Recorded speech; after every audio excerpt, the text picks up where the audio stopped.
This is Criminal Interrupted. Today, we're going to delve into one of the most chilling cases of transnational child sexual abuse ever uncovered in the U.K. This is the case of Richard Huckle. Huckle presented himself as a caring, friendly, and dedicated teacher, moving freely between the U.K. and Southeast Asia. Yet behind this carefully constructed facade was a prolific and calculated predator who used his position and the internet to commit unspeakable crimes against vulnerable children. Before we proceed, I must issue a very strong content warning. The content of this episode deals explicitly with themes of child sexual abuse, exploitation, and abuse material.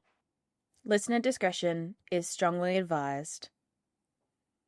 This is a difficult, detailed, and necessary topic to cover, and your support is what allows me to continue bringing you these in-depth episodes on complex cases. As I've mentioned before, I'm currently focusing on this podcast full-time due to a heart condition, so every follow and review makes a huge difference. Please take a moment to follow or subscribe to Criminal Interrupted on your favourite podcast app. Liking this episode and leaving a review is the best way to help others find me. Thank you for listening and for your incredible support. Now, let's begin with the case of Richard Huckle. Richard William Huckle, known as Britain's worst pedophile and the gap year pedophile, was born on May 14, 1986, in Ashford, Kent, England.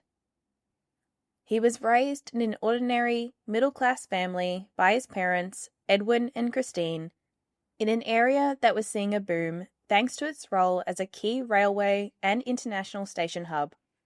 He had at least one older sibling, a brother, and the family attended church on Sundays. After primary school, Richard attended the Harvey Grammar School, a prestigious, highly selective, all-boys school nearby.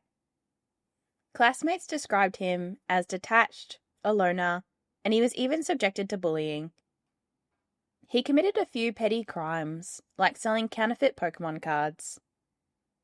He then moved on to South Kent College, where he passed his General Certificate of Secondary Educations, also known as GCSEs.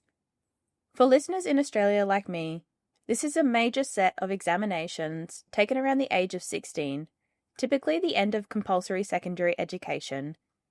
It's roughly equivalent to our Year 10 qualifications, but usually covering more subjects. The next stage would have been his A-level exams, which he struggled with. This difficulty in academic exams at the higher level led him to pivot to a vocational path, taking IT and photography at Kent College. At his job at Sainsbury's supermarket, Richard was quiet and reserved, keeping to himself. A co-worker noted he was a loner, someone who stood out by being detached from the group. Crucially, his increasing involvement with the church, specifically Ashford Baptist Church, was already showing a disturbing pattern. He didn't connect with adults, his attention was focused on spending time with children. He even secured the role of photographer for church events and baptisms, using a digital camera he got for his 17th birthday. This preference for photographing children is a terrifying piece of foreshadowing. Richard was a traveller from a young age, with trips to Germany, the U.S., and Canada through school, and a month in Namibia at 16. He noticed his experience gave him a sense of what life was like for kids in poor countries. In 2004, he embraced Christianity, and by 2005, he was baptized. Then came the gap year in the fall of 2005, a year-long sabbatical, more common overseas, taken before or during college. His plan was to go to Malaysia to work with local communities, enrolling in the Gap Challenge program through World Challenge. His friends and co-workers didn't think much of it. It just seemed like a typical young man's adventure. This is where the mask of the Christian teacher and philanthropist began to take shape. In early 2006, he was in Malaysia, teaching at a school and working as a Sunday school teacher at the Community of Praise, Taman Wulu, in Tamil Church.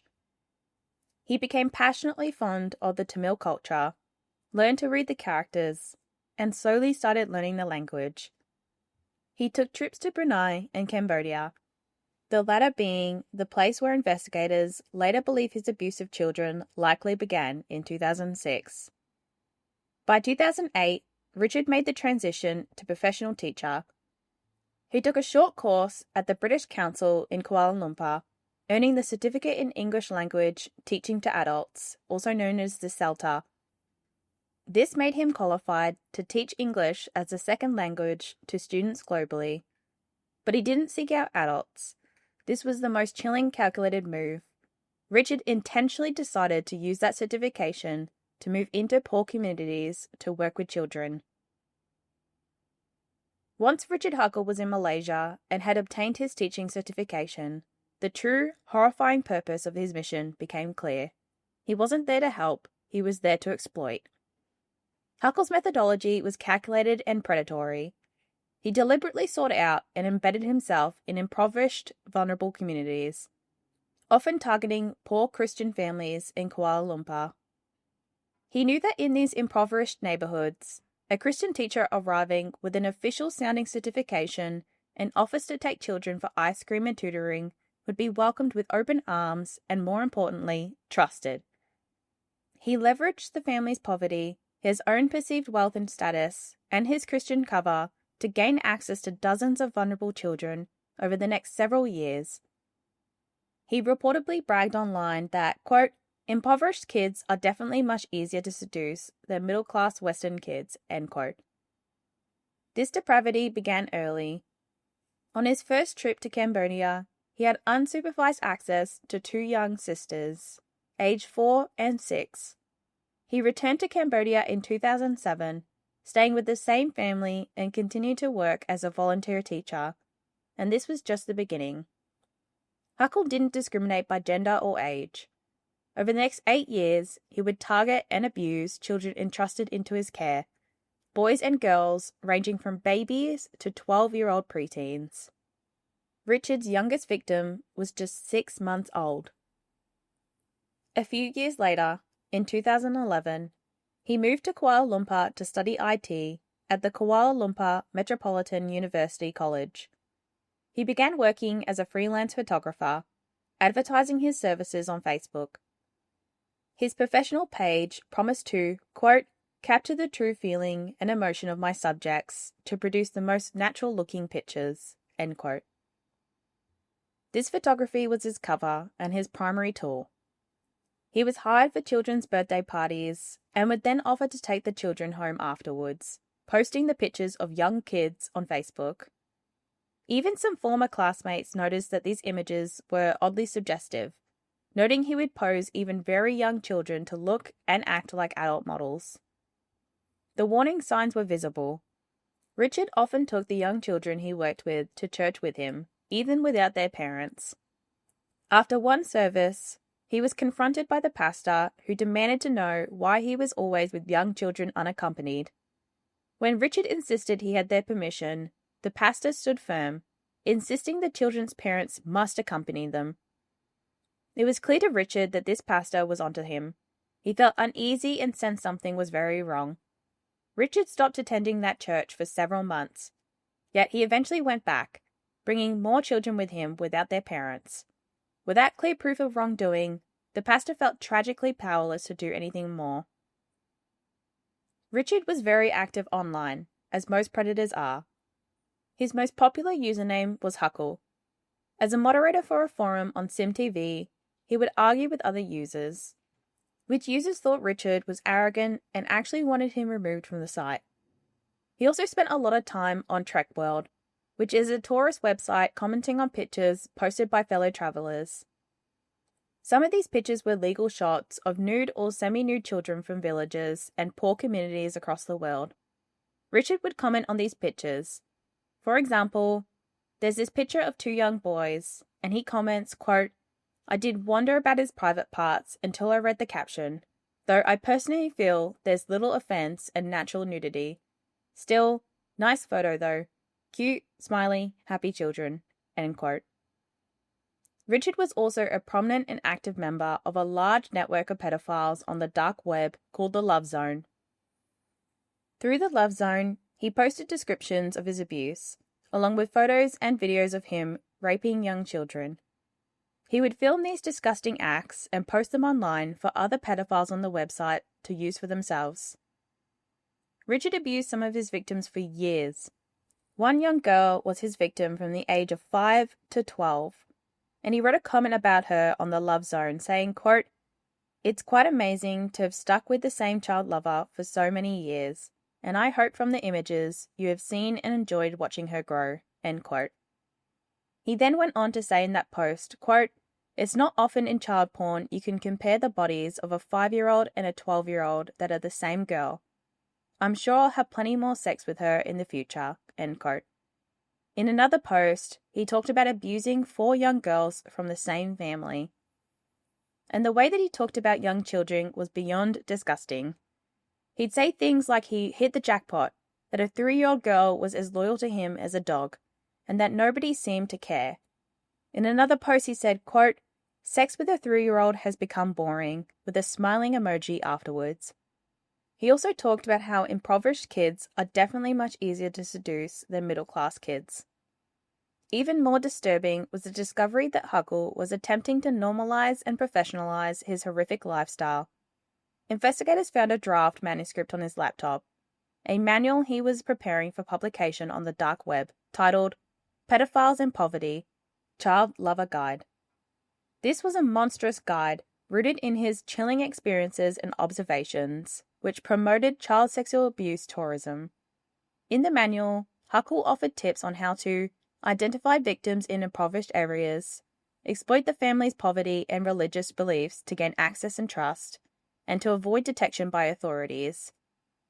Huckle wanted to create a kind of pedo-wiki guide, a collaborative resource for other abusers to follow in his footsteps. This showed that his abuse wasn't just about his own gratification. It was a mission to spread and facilitate the sexual exploitation of children globally, specifically targeting the most disadvantaged. Huckle also planned to travel around Southeast Asia abusing children, taking photos and videos in order to sell his child porn. He even signed up for a crowdfunding website called Pedofunding, and before it got closed down in 2014, this site was the best method for child porn producers to sell their content, which is just beyond disgusting. The user agreement said, quote, "Children featured in content need to consent to the sex acts and had to be over the age of 3, end quote. And users earned money by crowdfunding bitcoins in exchange for pictures and videos of child porn. Once Bitcoin was paid for a specific picture or video, the owner would release it to everyone who had bid. Richard earned 105% of his target amount on a series of photos of him raping a 3-year-old girl. Websites on the dark web, like the Love Zone and Pedofunding, were heavily encrypted, password protected, and closely monitored by those monitoring the site. On the Love Zone, anyone who was inactive for a period of time was removed, and users were required to post a minimum amount of content. Richard and other users of the Love Zone felt safe because they felt like by using the dark web, they would never be caught or tracked by authorities. In one post, Richard wrote, quote, "It will likely take something very serious to get me to stop or slow down, but if I'm not suffering consequences, what is there for me to learn from?" End quote. Another of the chilling files recovered from Huckle's encrypted devices was a document referred to in court as the Pedo Points Ledger, or scorecard. This was essentially a self-created game where Huckle assigned points to himself for acts of abuse. The ledger detailed his sexual activities with children, assigning points for different levels of depravity. The scoring system was split into 15 categories, ranging from basic to hardcore. He even had rules, such as not being able to score points for the same indecent activity with the same child in the same week. While he was convicted of crimes against 23 children, this ledger contained details of his abuse of 191 different girls and boys. This sick scorecard provided proof that the actual number of children he victimized was far greater than the formal charges reflected. Huckle didn't just keep this private. He wrote about his pedo points on the Love Zone, boasting about his crimes to other abusers and treating the violation of children as a competitive sport. In 2013, he wrote a detailed plan to marry a young girl that he had abused from the age of 7. He also planned to have children with her in order to create his own victims. At another point, he claimed he was not a big fan of incest, so he decided to change his plans. His new plan was to marry a South Asian woman and to adopt children with her. In that way, she would allow him to abuse them whenever he wanted. He also said that he wanted to be a foster parent to create a cycle of children, giving him a constant stream of new victims and turning child abuse into a full-time job. Richard Huckle specifically targeted the most vulnerable, children living in poor communities, care homes, and orphanages. He would gain their trust by taking them on day trips or out for their birthdays. He was literally building trust by giving these children a positive experience they might have never had otherwise. But this was all a monstrous ruse. He was doing exactly the opposite of providing care, exploiting their innocence and need for kindness. He took one girl out to celebrate her 5th birthday, but subjected her to hours of sexual abuse in his home. He would then go back to the Love Zone website and post what he had done with his victim. And with this particular young girl, he said, quote, "Soon came her 5th birthday, and I was allowed to take her out alone with me to celebrate with her. And this was my first time properly alone with this individual. So before her day out, she came by my place. She wasn't fond of being touched, but I eventually got her undressed and had her take one for the team. Our first proper naked sexual play together with blank as well as mine. You can probably tell from her expressions that she wasn't most pleased, but that's a small price to pay when nobody else is interested in celebrating your birthday." End quote. This is the most profound level of betrayal imaginable. To actively seek out a role of absolute trust in a child's life, as a mentor, a teacher, a friend, and then completely exploit that trust is truly one of the most evil acts a person can commit. Huckle's mindset was rooted in a vile belief that these children were disposable, that nobody cares about them, which justified his taking advantage of their vulnerability. One of the most horrifying facets of this case is how Richard Huckle managed to evade detection for so long. He was highly strategic about the location of his victims. In Malaysia and much of Southeast Asia, crimes like child sexual abuse were often mistakenly viewed as a Western problem. No one suspected that a young, seemingly devout Christian teacher from the U.K. would be committing unspeakable acts against their children. This perception allowed him to fly under the radar while he abused children throughout all of Southeast Asia. His predatory campaign was not limited to Malaysia, though.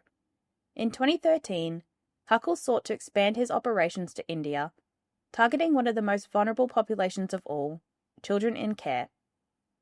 Richard wrote to an Indian pastor named George Fernandez, who ran the New Hope for Children orphanage in Bangalore. Huckle offered his services as a photographer and videographer to create promotional material, leveraging his IT and photography skills to appear useful. His letter was a masterful piece of manipulative deceit. He offered greetings, mentioned his IT studies in Malaysia, and detailed his travel plans, specifically mentioning he had previously visited India and made a short documentary for another pastor. Huckle wrote, quote, "I'm very interested in visiting your orphanages in Bangalore and Amber. It'd be a great experience for me to visit your orphanage, meet and help the children, and we would be more than happy to use my photography and video editing skills to help make some promotional material for your ministry." End quote. This letter was convincing enough that Pastor George not only accepted the offer, but also allowed Huckle to stay in his home during the visit. We now know from the images taken during that trip how easily he gained instant access. The children looking up at him, trusting him because he presented as a benevolent Christian teacher. While he was there, Richard remained oddly quiet, never talking about himself or his personal life, successfully maintaining his facade. After the trip, the orphanage even posted a thank you note to Huckle on its Facebook page. He wrote to Pastor George again, expressing a desire to return. Mercifully, he never got the chance. By the end of 2014, Richard Huckle would be in police custody, and the New Hope for Children orphanage would later replace its thank you note with a very different message. The most frustrating aspect of Richard Huckle's story is the devastating realization that he could have been stopped almost a decade before his eventual arrest. The early warning signs were not just present, they were explicitly reported. A woman named Anne Jones, who worked for World Challenge, the organisation that arranged Huckle's gap year, later claimed he could have been stopped right at the start in 2006. Anne stated she was never comfortable with Richard. He gave her a bad feeling, was constantly dirty and dishevelled, and proved to be a troublemaker with a bad attitude. He originally requested to work in an orphanage, but when none were available, Anne placed him in a local school instead. His flatmate and co-teacher, Sammy G., also had serious concerns. She said he gave her the creeps, seemed devoid of a personal life, and was noticeably anxious around children. He stood out, looking dishevelled and odd. Sammy G noticed a specific concerning preoccupation. Richard always had his camera with him. Even while teaching, he was constantly preoccupied with taking pictures. Sammy eventually reported him for not doing his job, and a parent also complained about his failure to perform his duties. He was asked to leave the school. Richard immediately went to Anne Jones, pleading to stay, claimed he was a devout Christian and wanted to work in a church. Anne, perhaps giving him the benefit of the doubt, placed him in a local church, where he quickly became a Sunday school teacher. But it wasn't long before the complaints escalated. A parent reported Huckle for smacking their child.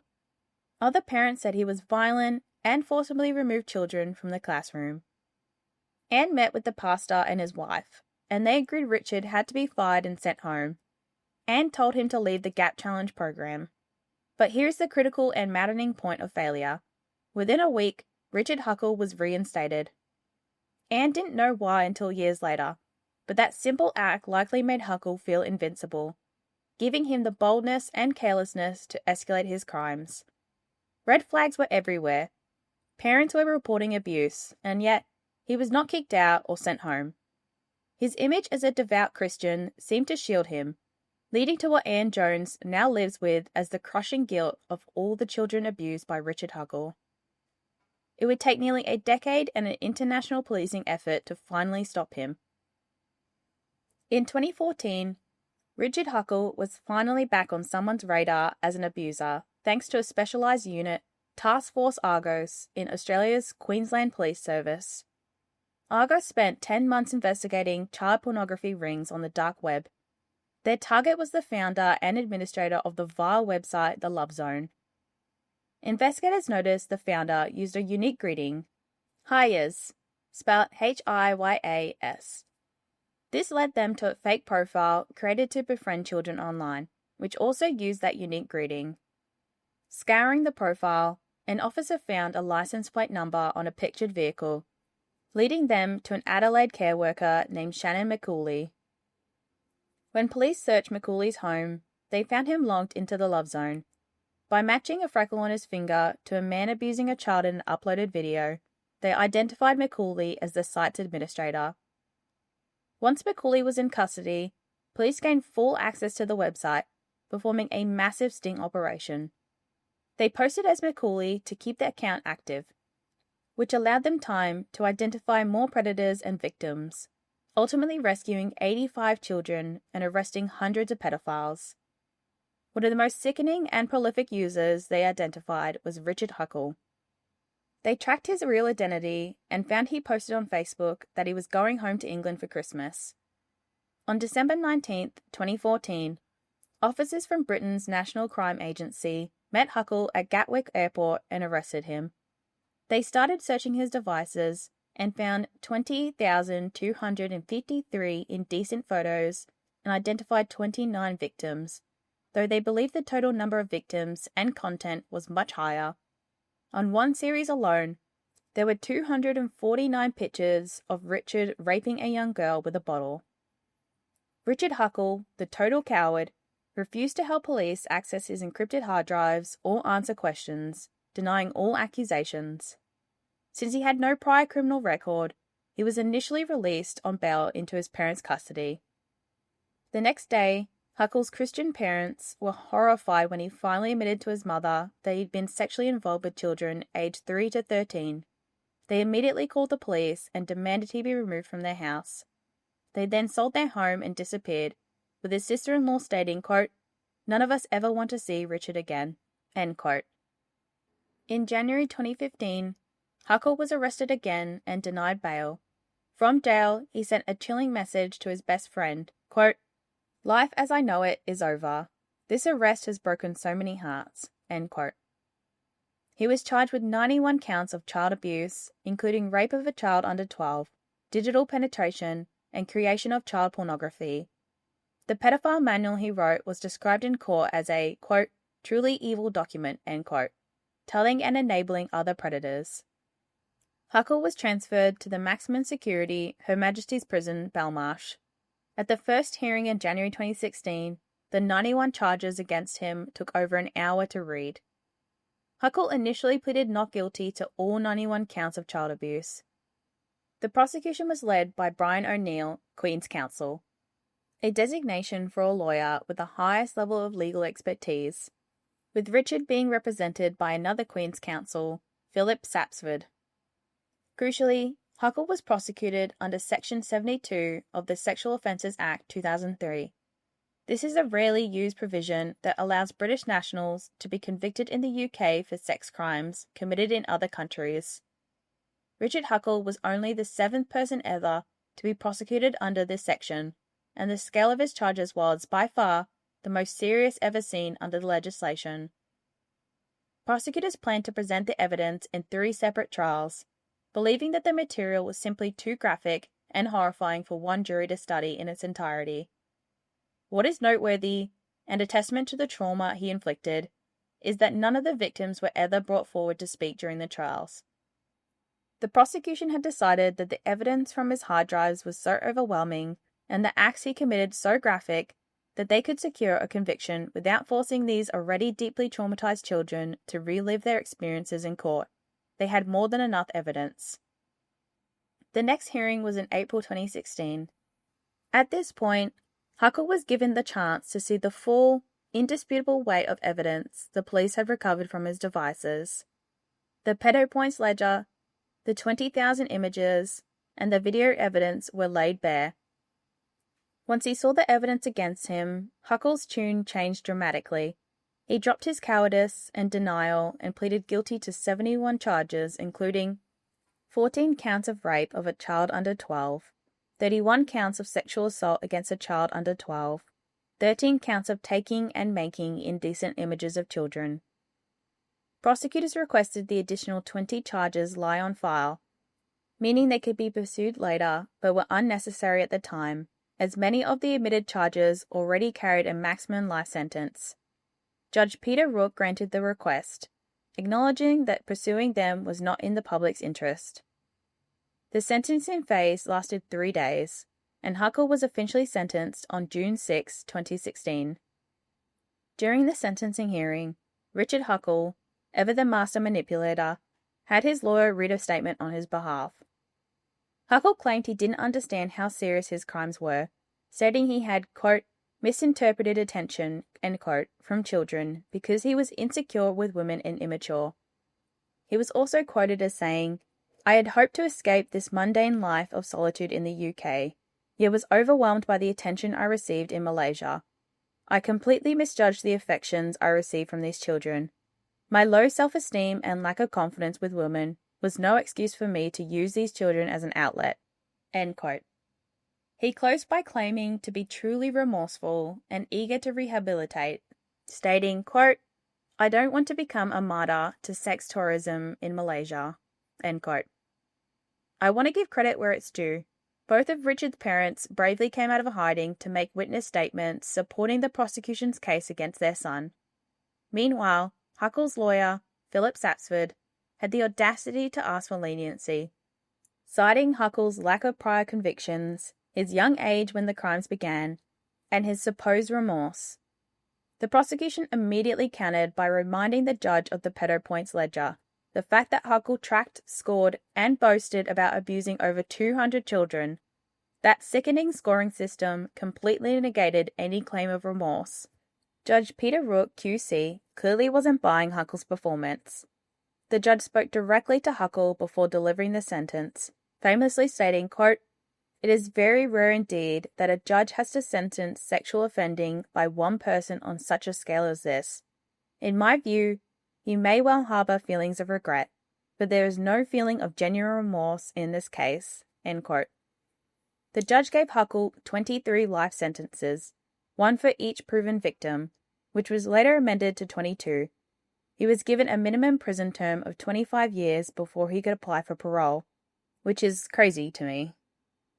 As Richard stood in the courtroom with his hands folded in an infuriating display of a prayer, his self-delusion was complete. As he was let out, a woman yelled from the public gallery, "1,000 deaths is too good for you." Following the sentencing, the focus of the media and the public shifted to the various organisations involved. The National Crime Agency was heavily criticised for how it handled the case. The media had actually been barred from reporting the story for a time to ensure Richard's posted content was removed from the web and his victims were safe, a process that took longer than many wished. The Malaysian government and child protection charities believed the details of the crimes should have been shared sooner. The NCA claimed they had to wait until he was formally prosecuted, but they admitted their own failures, voluntarily referring the investigation to the Independent Police Complaints Commission, IPCC. Between Huckle's first and second arrests, officers failed to alert the 2 churches he attended about his crimes. They also failed to fully investigate his connections to the churches, even though Huckle himself had blogged about contacting and visiting a child through a London church, evidence that he was using these connections to groom.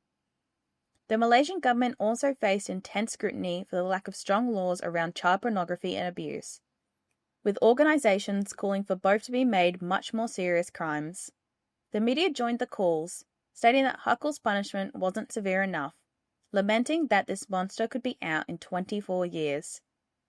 Huckle, having been designated a maximum security prisoner, was transferred to Her Majesty's Prison, Belmarsh.